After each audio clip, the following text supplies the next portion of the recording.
یہ پاکستان ہے جہاں کل شمائلہ نے اپنے آپ کو مار ڈالا تھا اور آج وسیع حسن کی بیوی کہتی ہے کہ وہ خود کو مار ڈالے گی۔ یہاں پہ عورتیں جو ہیں صرف اپنی عزت اور اپنا تحفظ کے لیے جو ہے روڈوں پہ آ کے اپنے آپ کو مار سکتی ہیں۔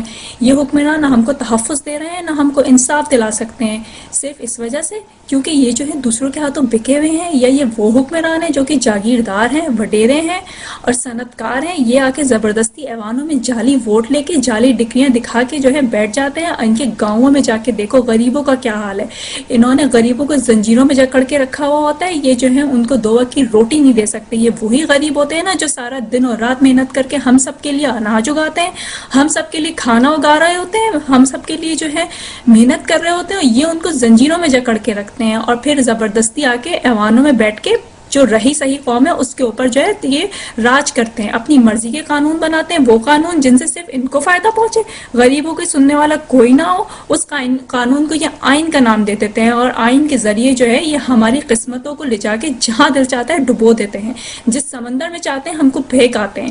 ان لوگوں نے ہمارے لیے نہ کبھی پہلے کچھ کیا نہ آج کچھ کریں گے۔ انہوں نے ہمارے لیے اتنا نہیں چھوڑا کہ ہمارے ملک میں پانی ہو جس سے اناج اگائے جا سکے، یا اتنا ہو کہ ہمارے ملک میں بجلی ہو جس سے کارخانے چل سکے۔ لوگ جو ہے روڈوں پہ آ گئے ہیں، روزگار نہیں ہے، لوگ اپنے آپ کو آگ لگا کے مار ڈالتے ہیں، ان کے اوپر پھر بھی کوئی اثر نہیں ہوتا۔ ان لوگوں نے غریب کو غریب تر کر دیا اور امیر کو امیر تر کر دیا ہے۔ ان لوگوں نے جو ہے غریبوں کا خون چوس چوس کے امیروں کے پیٹ میں ڈالا ہے۔ ان لوگوں نے مہنگائی کو اس مقام پہ پہنچا دیا ہے کہ غریب کو جو ہے ایک وقت کی روٹی کھا لیتا ہے تو اس کو یہ نہیں پتا ہوتا کہ وہ خود یا اپنے بچے کو دوسرے وقت کی روٹی کھلا پائے گا یا نہیں کھلا پائے گا۔ ان لوگوں نے جو ہے آٹے کی اور چینی کی ان سب چیزوں کی ملوں پہ قبضہ کیا ہوا ہے۔ یہ تو ذخیرہ اندوز ہیں جن کے اوپر خدا نے لعنت بھیجی ہے قرآن کے اندر، اور یہ جو ہے ان کے اوپر قبضہ کر کے بیٹھ گئے اور اپنی من مانی سے جب دل چاہتا ہے ذخیرہ اندوزی کر کے ان کی قیمتوں کا آسمان پہ پہنچا دیتے ہیں، اور ہم لوگوں کو اس حال میں لا کھڑا کرتے ہیں جہاں پہ ہمیں لمبی لمبی قطاروں میں کھڑے ہو کے جو ہے 2 وقت کی روٹی کے لیے آٹا مانگنا پڑتا ہے۔ ان سے ہمیں بھکاری بنا کے رکھ دیا۔ ہم جو ہے اپنے ملک میں بھی بھیک مانگتے ہیں اور اپنے ملک سے باہر جا کے بھی بھیک مانگتے ہیں، صرف ان لوگوں کی وجہ سے ایسا ہے۔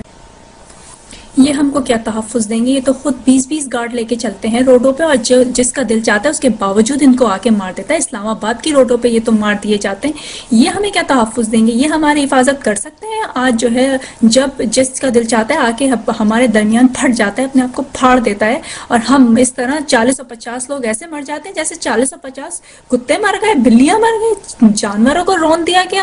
یہ ہمیں کیا دے سکتے ہیں؟ انہوں نے تو اس ماں کو کوئی انصاف نہیں دیا جس کے 2 بیٹوں کو پوری دنیا کے سامنے پولیس والوں نے مارا تھا، روڈ پہ گھسیٹ گھسیٹ کے مارا تھا، ڈنڈے مار مار کے مارا تھا سیالکوٹ کی روڈ پہ، اور اس کے ساتھ کیا ہوا؟ وہ تو آج ویسی کی ویسی بیٹھی ہوئی ہے، رو رہی ہے، اپنے بچوں کے لیے انصاف مانگ رہی ہے۔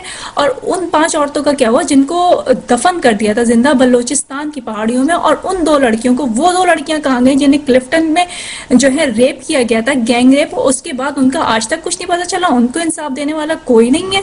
کون دے گا ان کو انصاف؟ یہ میڈیا دے گا۔ میڈیا بھی اپنی پسند کی خبریں جب تک چلاتا ہے جب تک وہ اس سے پیسہ کما سکتا ہے، اور اس کے بعد ہر چیز کو چلانا اور دکھانا بند کر دیتا ہے۔ یہ لوگ تو وہ لوگ ہیں جو اپنے منہ سے اپنے آپ کو غنڈہ اور بدماش کہتے ہیں اور غنڈہ گر تنظیموں کا اپنے آپ کو سربراہ بولتے ہیں۔ انہوں نے تو پوری قوم کو جو ہے تقسیم کر کے رکھ دیا۔ انہوں نے پوری قوم کو شیعہ بنا دیا، سنی بنا دیا، پٹھان بنا دیا، مہاجر بنا دیا، بلوچی بنا دیا، سندھی بنا دیا۔ نہیں بنا سکے تو پاکستانی نہیں بنا سکے۔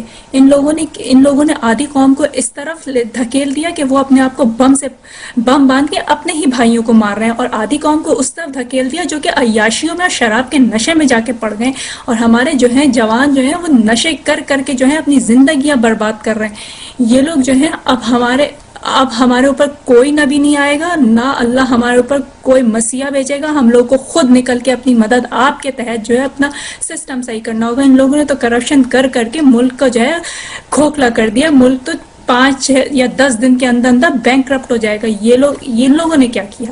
ان لوگوں نے تو ملک کو اوپر سے لے کے نیچے تک بیچ دیا، ملک کی سرحدیں بیچ دی، ملک کی جو ہے ہوائی اڈے بیچ دیے، فوجیوں کی ایئر بیسز کے اوپر دوسرے فوجی آ کے بیٹھے ہوئے ہیں۔ پاکستان نے ہم کو کیا کچھ نہیں دیا؟ خیبر سے لے کے کراچی تک کیا نہیں ہے ہمارے پاس؟ پہاڑ ہیں، سمندر ہیں، سونے کی کانیں ہیں، کوئلے کے خزانے ہیں، ہر چیز موجود ہے، پھر بھی ہم بھکاریوں کی طرح دوسرے ملکوں میں جا کے بھیک مانگتے ہیں اپنے لیے۔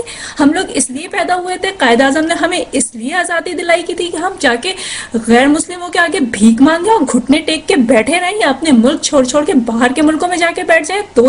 دو اور چار پیسے کمانے کے لیے ہمیں اپنا ملک چھوڑنا پڑتا ہے، جہاں ان ملکوں میں جہاں پہ کوئی ہمیں عزت کی نگاہ سے نہیں دیکھتا۔ اگر ابھی بھی وقت ہے، ابھی بھی تم لوگ غلامی کی زنجیروں سے اپنے آپ کو آزاد کرانے کے لیے نکلو گھر سے باہر، اور ان کو بتا دو کہ تم لوگ ایک قوم ہو، تم لوگ متحد ہو۔ ہم بہنوں کی عزت بچانے کے لیے اگر تم لوگ اب باہر نہیں آؤ گے تو پھر ہماری عزتیں بچانے والا کوئی نہیں بچا، کیونکہ ان لوگوں کے ہاتھوں سے ہر چیز نکل چکی ہے، ان لوگوں نے ہر چیز کھو دی ہے۔ 20 مارچ کو تم لوگوں کو گھر سے باہر نکلنا پڑے گا، مزار قائد پہ ظہر کی نماز کے بعد جمع ہونا پڑے گا۔ ہم لوگوں کو تحفظ دینے کے لیے تم لوگوں کو بتانا ہوگا کہ تم لوگ سب ایک ہو اور متحد ہو۔ اگر تم لوگ ابھی نہیں کر سکو گے تو پھر کبھی نہیں کرو گے۔ میں تم لوگ کو خدا اور رسول کا واسطہ دیتی ہوں، میں تم لوگ کو اس قرآن کا واسطہ دیتی ہوں کہ تم لوگ کو گھر سے باہر آنا ہوگا، ہماری مدد کرنے کے لیے ہر حال میں تم کو نکلنا ہوگا 20 مارچ کو مزار قائد پہ۔